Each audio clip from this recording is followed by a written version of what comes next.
சிந்து வந்து சிவா கிட்ட வந்து அந்த ரூமை பற்றி சொல்லிட்டு இருக்காங்க. "உனக்கு ஞாபகம் இருக்கா சிவா?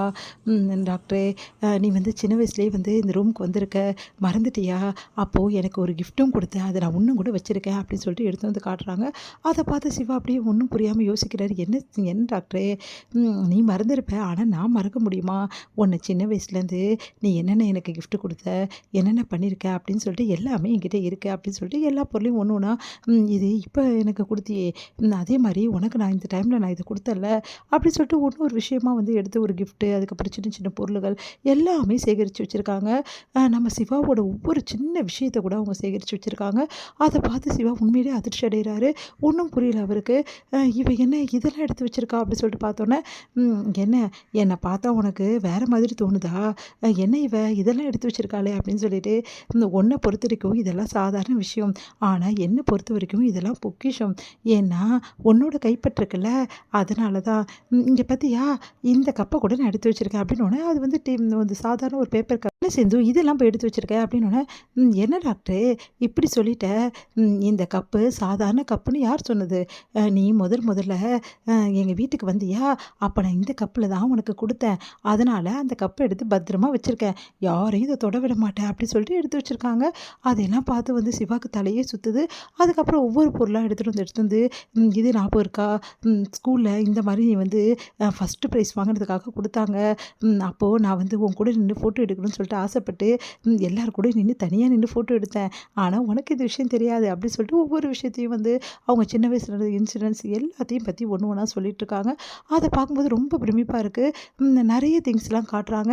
"இதெல்லாம் என்கிட்டயே இந்த கலெக்ஷன்லாம் கிடையாது, உன்கிட்ட எப்படி வந்தது?" அப்படின்னோடனே, "பின்ன உன்னனா நான் சாதாரணமாக விரும்பினேன், உனக்கு தான் இதெல்லாம் தெரியாது, ஏன்னா நீ தான் என்னை விரும்பலைல்ல" அப்படின்றாங்க.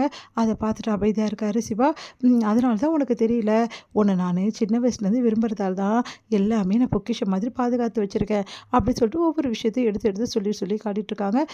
அவங்க அம்மா கூப்பிட்றாங்க. "சரி டாக்டரே, நீ படுத்து தூங்கு, இதெல்லாம் எடுத்து வச்சுட்டு நான் போகிறேன்" அப்படின்னு சொல்லிட்டு எடுத்து வச்சுட்டு கிளம்புறாங்க. எழுந்து போனோன்னே சிவா என்ன பண்ணுறாரு, அந்த ரூமை வந்து அவங்க காட்டின பொருள் எல்லாத்தையும் ஒன்று ஒன்றா எடுத்து எடுத்து பார்க்குறாரு. ஒன்றுமே புரியல சிவாக்கு. இதெல்லாம் என்ன நடக்குது?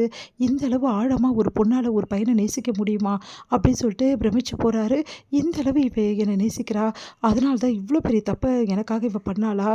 அப்போ கூட எவ்வளோ பெரிய தப்பு பண்ணியிருக்கா? இது ஏன் இவளுக்கு புரிய மாட்டேங்குது?